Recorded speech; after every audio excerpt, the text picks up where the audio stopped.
Assalomu alaykum, hurmatli qarindoshlar. Gollandiya Uyg'ur kishilik huquq fondi ma'rif bo'limi tarafidan tayyorlangan Golland tili grammatik darsimizga xush keldinglar. Biz bugun 23-dars ayırıp işletiladigan fe'llar, ayrimi fe'llarni minib o'tamiz. Ya'ni Golland tilida bir turkum fe'llar bor.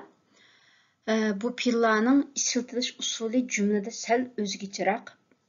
Bu ham dastlabda Golland tili o'rganuvchilar uchun sal qiynaladigan, sal bir ta'sirroq grammatika. İnşallah bu qitimliq darsdan keyin bu hukmning ham sizlarga aniq bo'lib ketishini umid qilamiz.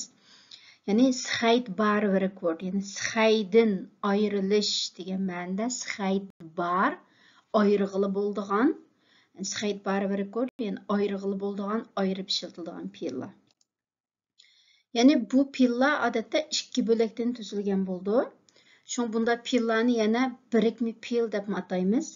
Yani bunda birikme fe'llarninki bir bo'lagi fe'l, yani bir bo'lagi sifat yoki oldi qo'shilg'uchi degandek har xil so'z turkumlari bo'ldi.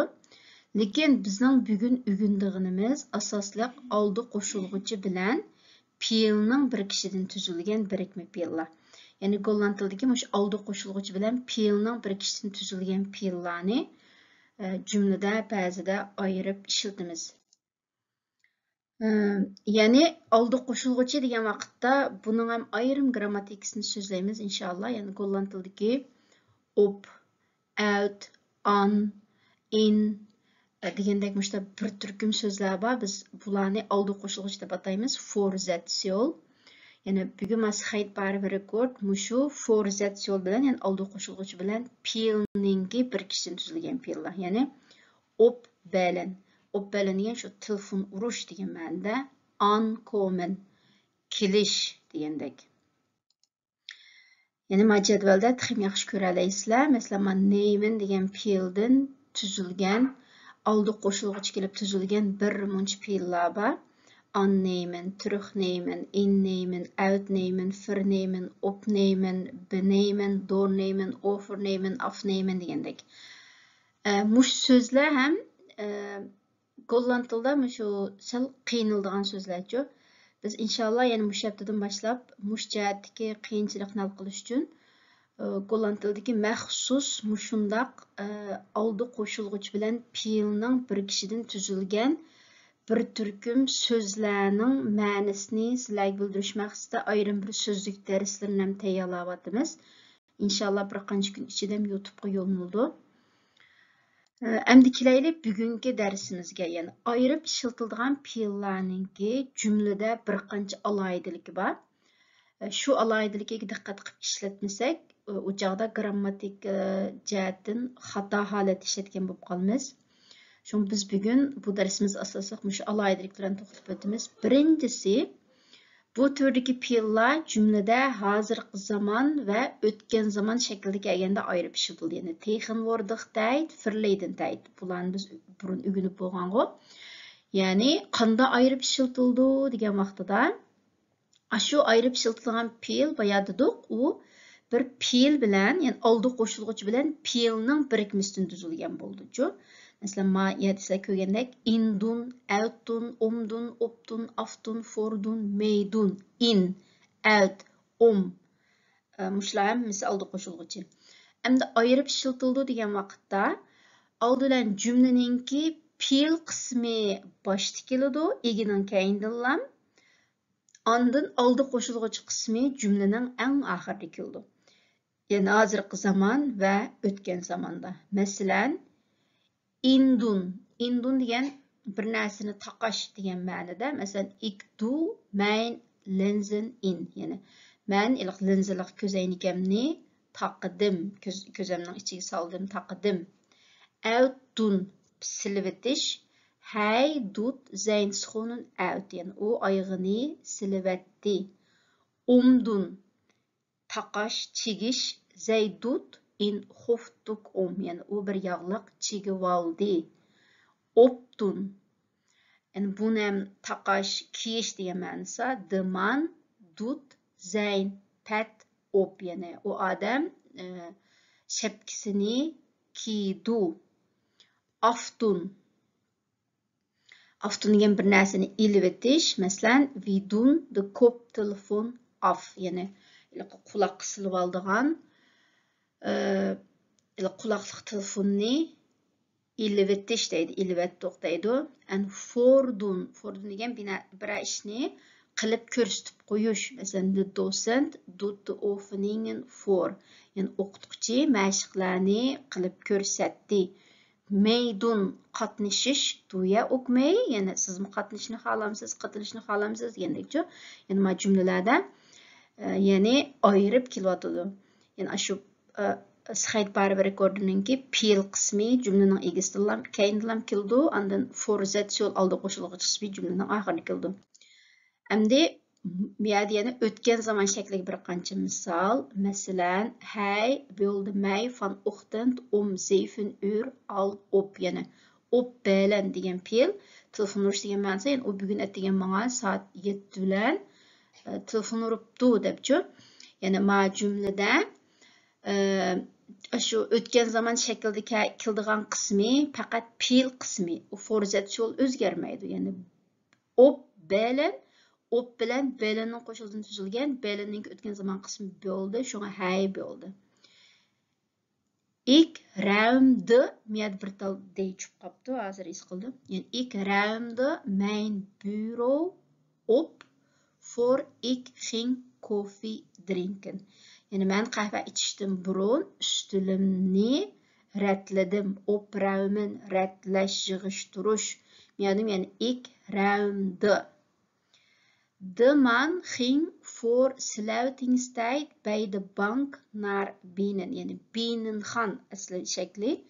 Birayaning ichiga kirish, yani o adam bankaga shu sluitingstijd taqilishdan sal burunlam bankaga kirdi. Yani binnen gaan.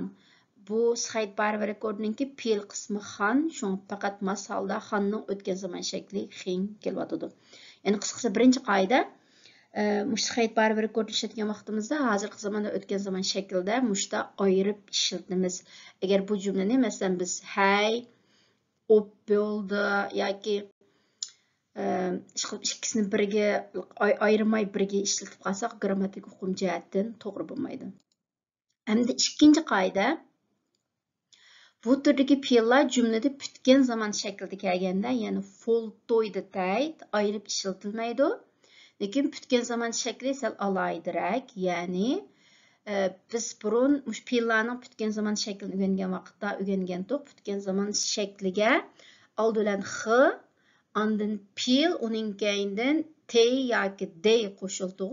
Soft ketchupning qoidasiga asosan, masalan, gewerkt, gewoond deb. Endi mas Scheidbare rekordlar ayirib ishlatiladigan fe'llar ikki bo'lakdan tuzilgan bo'ladi.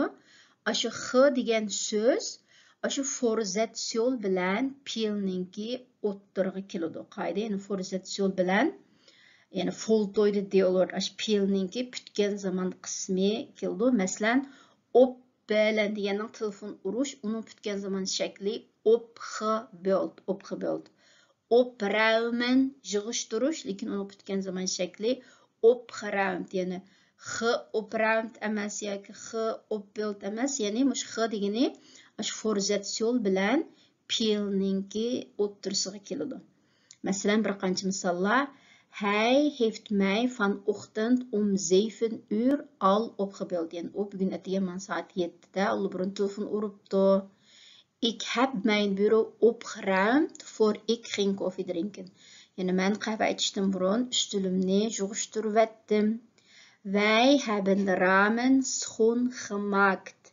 Yani biz derizelerni tazelyp ettik deb, yani opgebeeld, opgeruimd, schoongemaakt, yani ma t, d, ashu fe'l qismiga d kelsa d, t kelsa t keldi. Yani putgan zaman shakli mush shaklda bo'ldi. Uchinchi qoida, bu turdagi fe'llar jumlada tus yordamchi fe'llar bilan birga kelganda ayirib ishlatilmaydi. Yani tus yordamchi fe'l degan modal verb word. Biz bunun grammatikasini ham o'rganib bo'lgan. Yani golland tilda 5 xil fe'l bor. Zullen, willen, moeten, mogen, kunnen deb. Bu fe'llarning misal o'ziga xosroq grammatikalik qoidasi bor. Buni Agar hozir mani sizlar tush yordamchi fe'l nimaligini tushunmagan bo'lsanglar, shu grammatikalik darsni yana bir qitim ko'rib chiqishinglarni tavsiya qilaman. Endi darsimizga kelsak, yana shu sxayt bari va rekordlar tush yordamchi fe'llar bilan birga kelganda ayirib ishlatilmaydi. Bu boshqa fe'llarmi shundati? Bu sxayt bari va rekord ham o'xshashla boshqa fe'llarning qoidasiga bo'ysundi. Ya'ni masalan, ik moet nog verschillende dingen opschrijven. Men yana har xil narsalarni yozib chiqishim kerak. Ya'ni ik moet bo'lganligi uchun men yerda opschrijven deb butun fe'lninki to'liq shakli kelyotidi. Bu iliqi mush fe'lning sababidan buni ayırmaymiz. Tomaris fjol nog voor de zomer 5 kilo afvallen. Yani tomaris yazdan burun 5 kilo o'riqlug'isi bar. O'riqlashni xohlaydi. Afvallen, o'riqlash. Fjol degan fe'lning sababidan to'liq shakli kelyotidi. Wij moeten morgen vroeg opstaan. Yani biz erta o'rnimizdan sahar turishimiz kerak. Moeten opstaan. Yani üçüncü qoida shu. Endi to'rtinchi qoida. Golland tilida maxsus bir turkum fe'llar bor. Bu fe'llar yani t bilan birga keladigan fe'llar deymiz. Bunun grammatikalik qoidasini keyin qitimliq darslarimizda so'zlaymiz. Endi shu t bilan birga keladigan yani shu ayirib ishlatiladigan fe'llar t bilan birga kelgan vaqtda shu t so'zi aşı ayrımı fe'lninki oldi qo'shilg'uchi bilan fe'lning o'ttirsig'i keladi. Ya'ni bu nima degan gap deganda misollar bilan ko'rib chiqaylik. Masalan, shu t bilan keladigan bir qancha fe'llarning misoli helpen, probieren, sitten. Yani mush fe'llar golland tilida t so'zi bilan bir keladi. T so'zining bu yerda uchun degandek bir ma'nosi chiqadi. Masalan, zij helpt je het huis schoon te maken. Yani u sizga uyni tozalash uchun tozalashga yordamlashadi. Mushu helpin degan fe'lning sababidan t kelyotidi.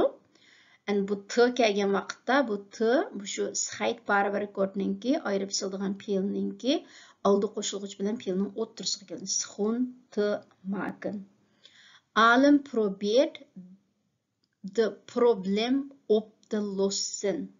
Yani alim meselni hal qilishga tirishayotidi. Proberen, tirishmak, sinamak, urinmak. Oplossen, ayrımı fe'l, op te lossen. Yani proberen degan fe'lning sababidan t kelganligi uchun hamma t ikkisining o'ttirig'iga kelyotidi. Op te lossen. De juf zit het werk van de kinderen na te kijken. Nakijken, ko'rib chiqmoq. Ya'ni muallima xonim bolalarninki qilgan ishlarini ko'rib chiqish uchun o'ltiryotidi. Ya'ni ko'rib chiqyotidi deb yani nakijken, zit t nakijken.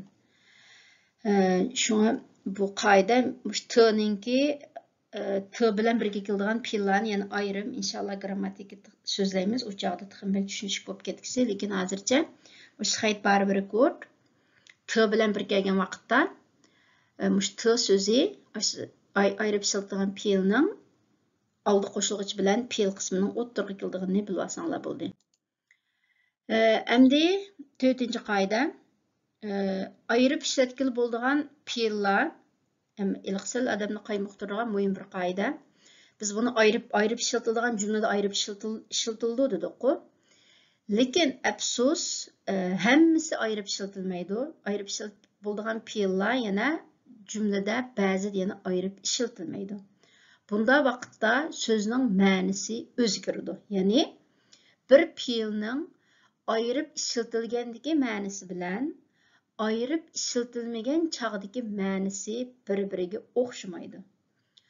Unda olsa, ba'zida ayirib ishlatildi ekan, ba'zida ayirib ishlatilmaydi ekan, aning ma'nosi o'xshamaydi ekan, qanday farqlantiramiz degan vaqtida golland tilida oldi qo'shilg'uch bilan fe'lning birikmasidan tuzilgan birikma fe'llarda agar urg'u, ya'ni urg'u degan so'zningki sal bir yuqoriroq ovozda, yuqoriroq intonatsiya bilan o'qiladigan qismi urg'u bo'ladi.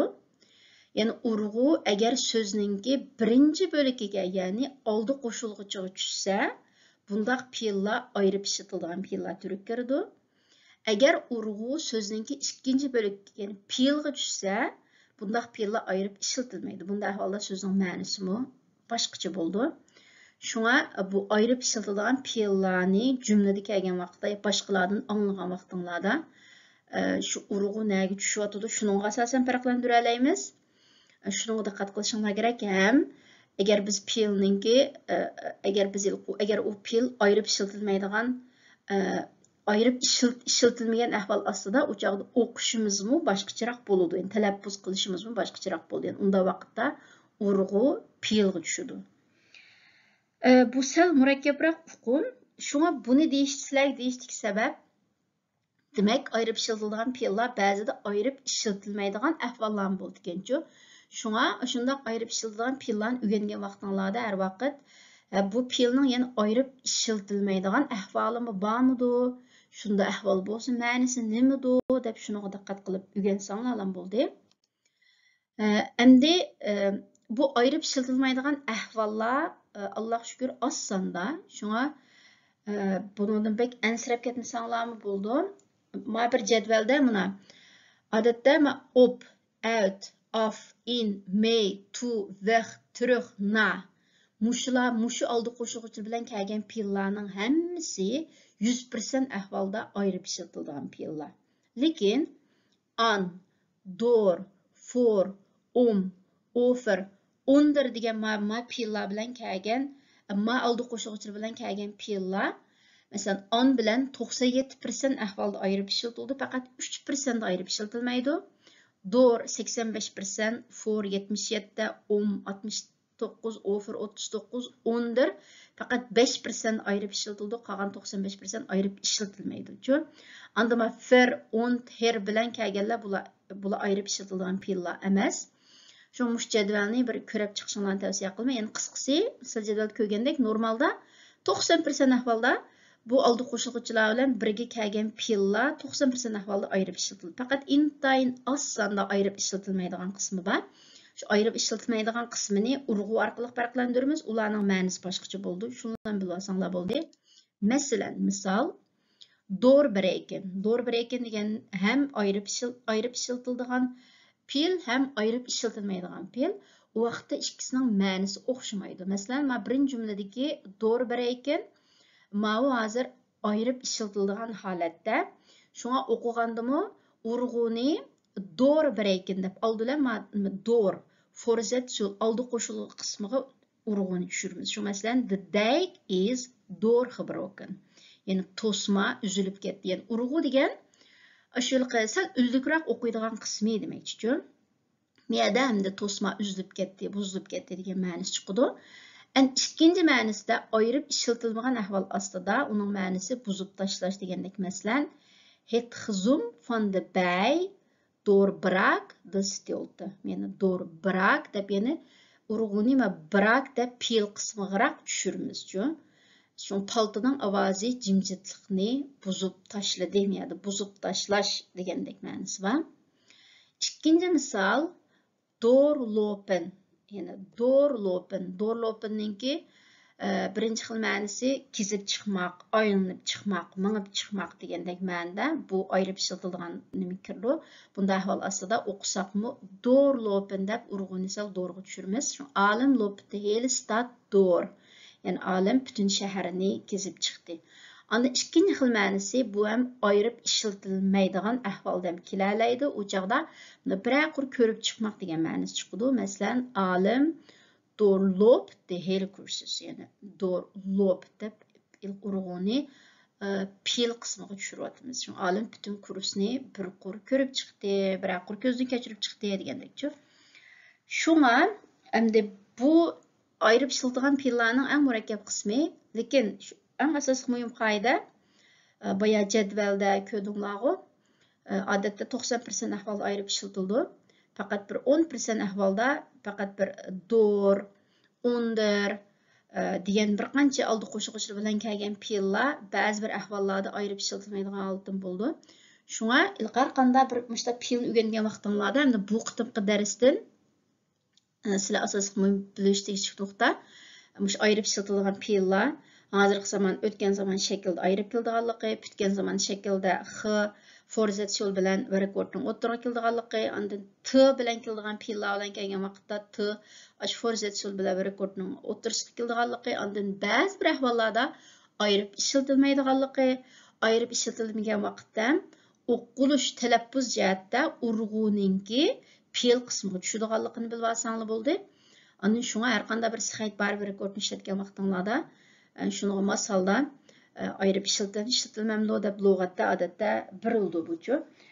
Şuna biz hem bu sıxayt bar bir rekord ilq ma'nisi mushta jiq ma'nilari bo'lgan sal murakkabroq bir so'zlarchu.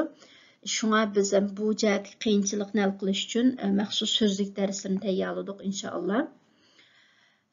Andan eng oxirida so'zlaydigan nuqta Golland tilida bir turkum fe'llar bor. B, r, x, her, und, fir bilan boshlangan. Lekin bu fe'llar ayirib ishlatiladigan fe'llarga tava emas, shu jumlada ayirib ishlatilmaydi. Masalan, qisqacha misol, bedreigen, aldash degan ma'nosi bor. Ik vertrouw hem nooit meer. Hij heeft mij bedrogen met dat verhaal. Yani men onun hamdergiz ishonmayman hikoyasi bilan aldab qo'ydi. Bedrogen degan o'tgan zaman shakli. Erxirin. Yani erxirin degan ichini pushirish, ichini siqish degan ma'noda. Mesela ik erxir mi an sein müzik. Yani onun müzikasi mening bek ichimni pushirdi, bek ichimni siqdi. Deb miyadagi mi ma fe'l o'zlik fe'liga tabi Wiederkehrende werkwoord. Şuna masalda ma wiederkehrende voornaam woord kelyapti demeydi. Ik erger me. Bunun grammatikasidan so'zlab bo'lgan to'q gebeuren, yuz berish, paydo bo'lish, bir ish bo'lish. What is daar gebeurd? Yani aviyat nima bo'ldi? Herhalen, tekrar qilish. Ik heb het niet goed gehoord. Wilt u die vraag herhalen? Yani sualingizni yana bir qitim takrorlasangiz bo'lamdi. Ontbijten, nashtalar qilish. Wij ontbijten altijd om 8 uur. 8 naştılık qilamiz. Vergeten unutib qilish. Ik ben zijn naam vergeten. Onun ismini unutib qoldim deb yani qisqasi. Mushu bu fe'llar ayirib ishlatiladigan fe'llarga tava emas. Shu jumlada ayirib ishlatilmaydi. Yani qisqasi bugun so'zlaydigan grammatiki darsimiz mushunchalik. İnşallah keyin qitimliq grammatik darsimizni ko'rishaylik. Aman bo'lg'aysizlar.